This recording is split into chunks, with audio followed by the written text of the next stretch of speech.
नमस्कार। आज सुनिए R.K. नारायण की लिखी कहानी कुल्हाड़ी। गांव में कभी एक ज्योतिषी आया था और भविष्यवाणी कर गया था कि वेलन एक 3 मंजिले मकान में रहेगा जिसके चारों ओर बड़ा बाग भी होगा। यह सुनकर कोयल गांव वाले वेलन का मजाक उड़ाने लगे क्योंकि वही गांव का सबसे बेचारा और गरीब आदमी था।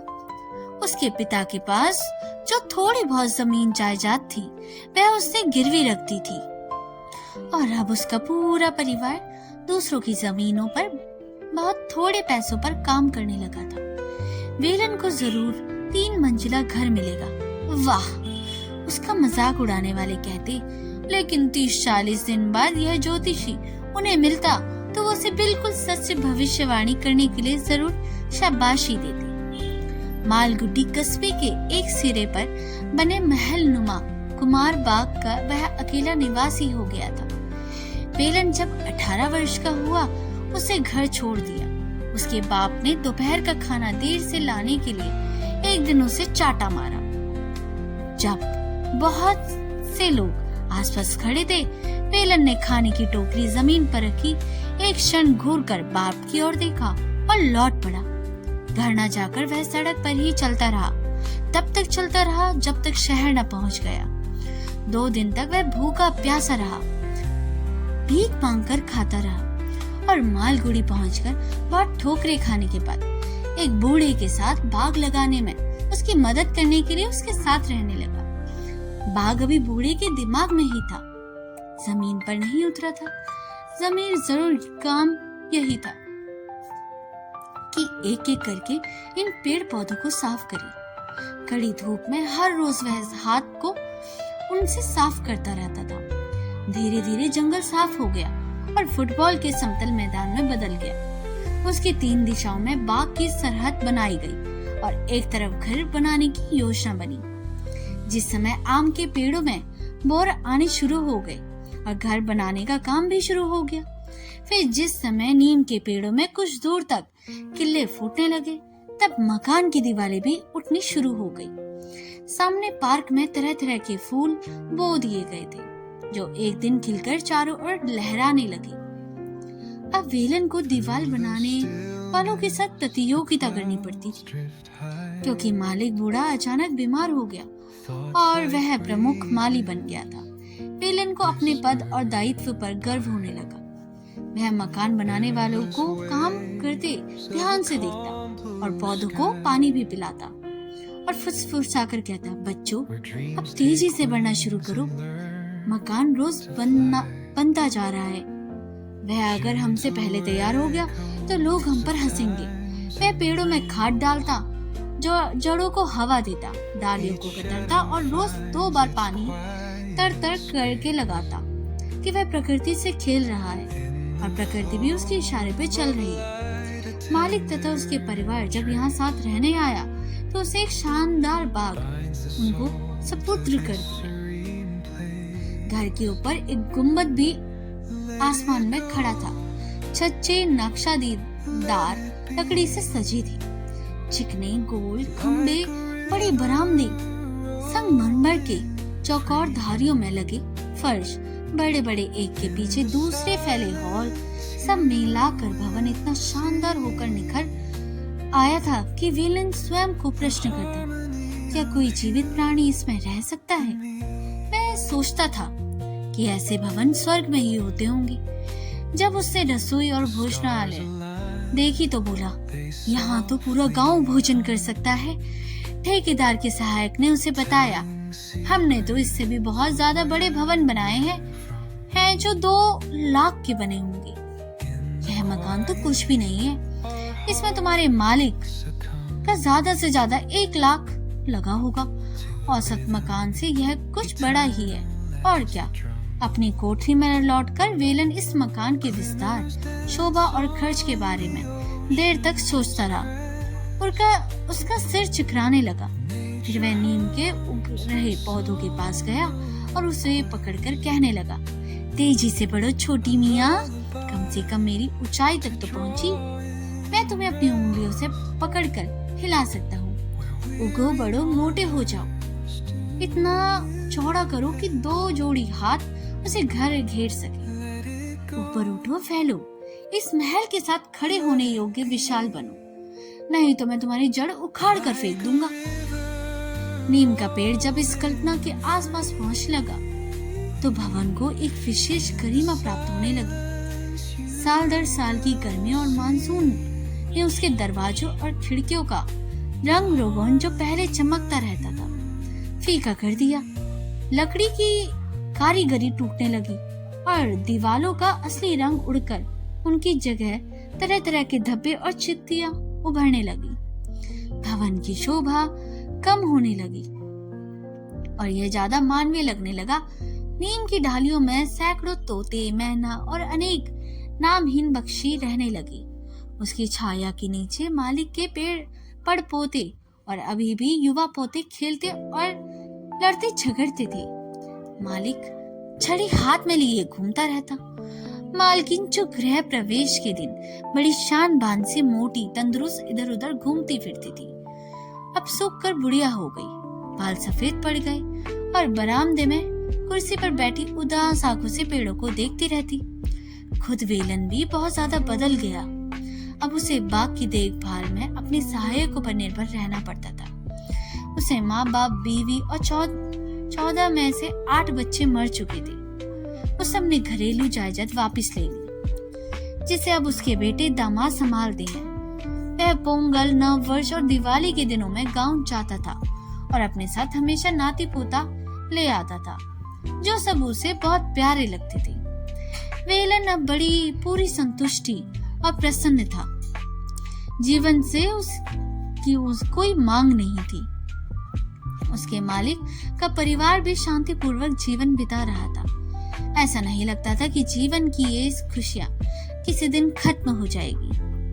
लेकिन तभी मौत ने दस्तक दी। वह कोने में आकर खड़ी हो गई। नौकरों की कोठरियों से माली अपनी झोपड़ी में खबर मिली कि मालिक बहुत बीमार है और उन्हें ऊपर के कमरे से, जिसे बड़े शानदार ढंग से सजाया गया था, नीचे के कमरे में ले आया गया है। डॉक्टर और परिचित लगातार आ जा रहे हैं और वेलन को अब फूल तोड़ने वालों से ज्यादा सावधान रहना पड़ता था। एक रात उसे जगाकर बताया गया कि मालिक चल बसे हैं। उसे एकदम ख्याल आया, जब मेरा और मेरे बच्चों का क्या होगा? बेटे तो अच्छे नहीं हैं। उसका डर गलत नहीं था। बेटे सचमुच अच्छे नहीं थे। वे इस घर में 1 साल और रहे, आपस में लड़े झगड़े और दूसरे घर में चलने लगे। साल भर बाद एक और परिवार किराए पर रहने आ गया।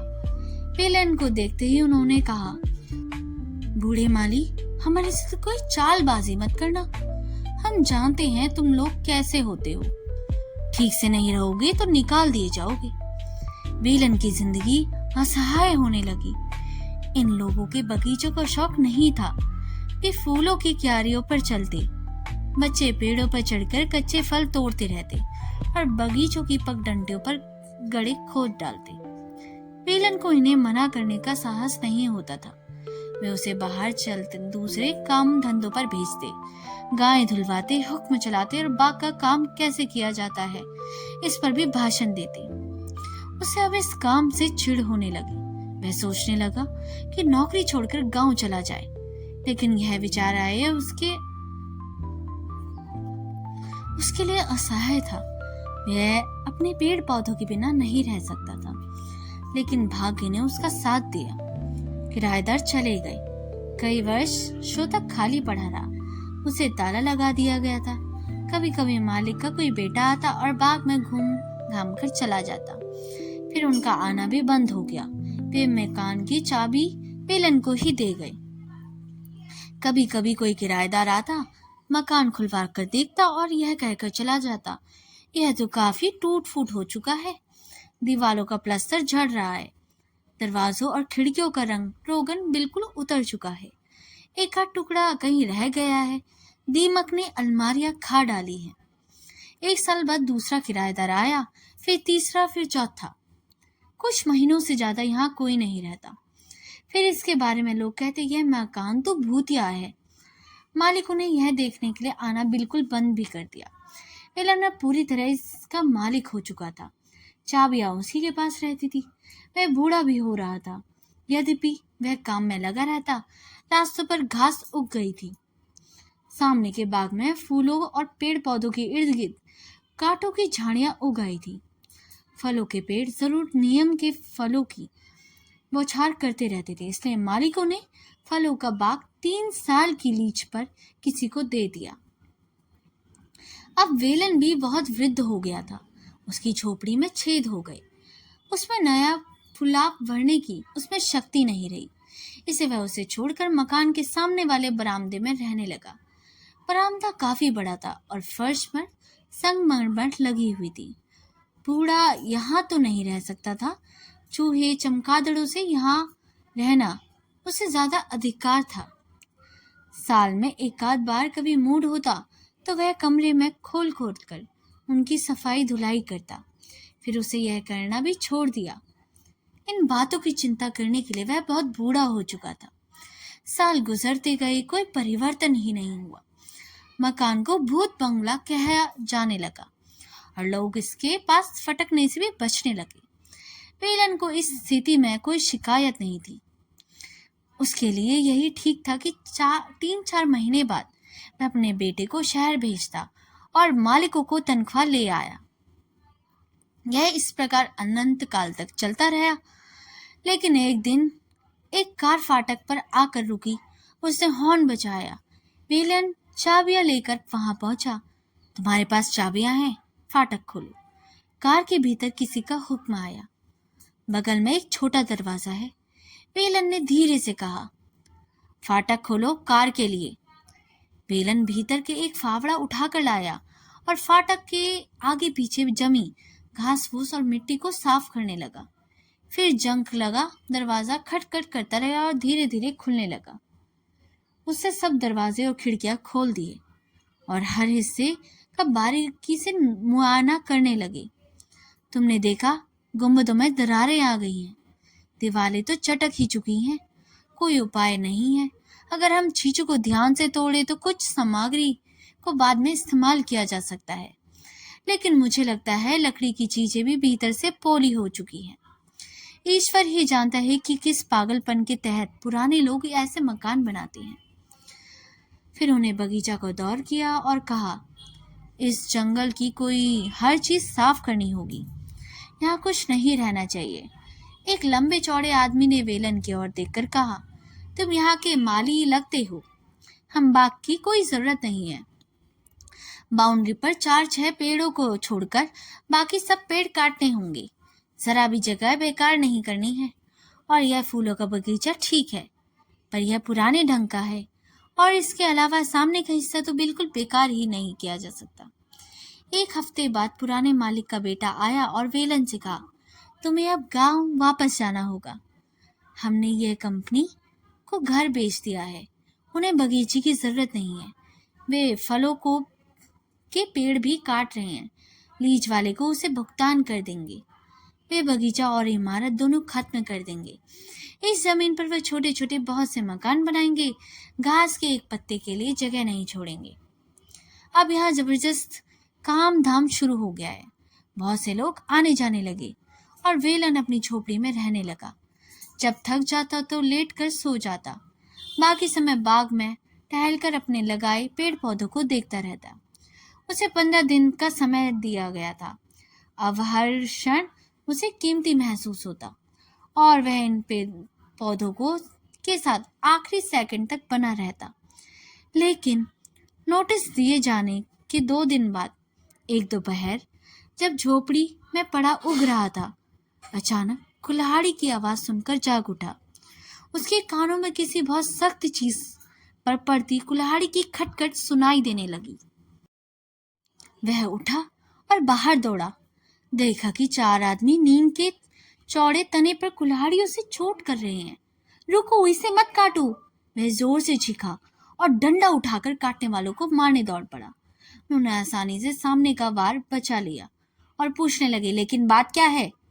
वेलन रोकर कहने लगा, यह मेरा बेटा है।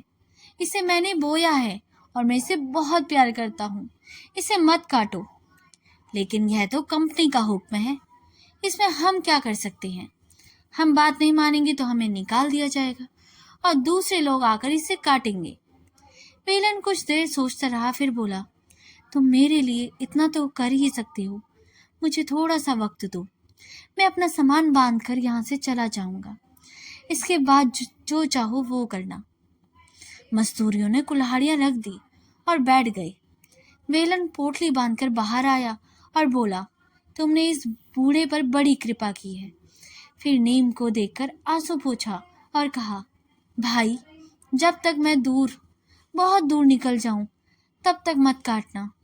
मजदूर बैठे रहे और बूढ़े को जाते देखते रहे। करीब आधे घंटे बाद काफी दूर से उसकी बहुत धीमी आवाज सुनाई दी, अभी मत काटो, अभी मुझे सुनाई दे रहा है, मैं जरा और दूर निकल जाऊं। यह कहानी यहीं पर समाप्त होती है। यह कहानी एक मालिक के बारे में है जो इस बंगले की देखभाल करता है। यह एक पुराने बंगले में काम करता है। जब बंगला बिक जाता है और नए मालिक आते हैं तो बगीचे की उपेक्षा करने लगते हैं, जिससे मालिक का दिल टूट जाता है।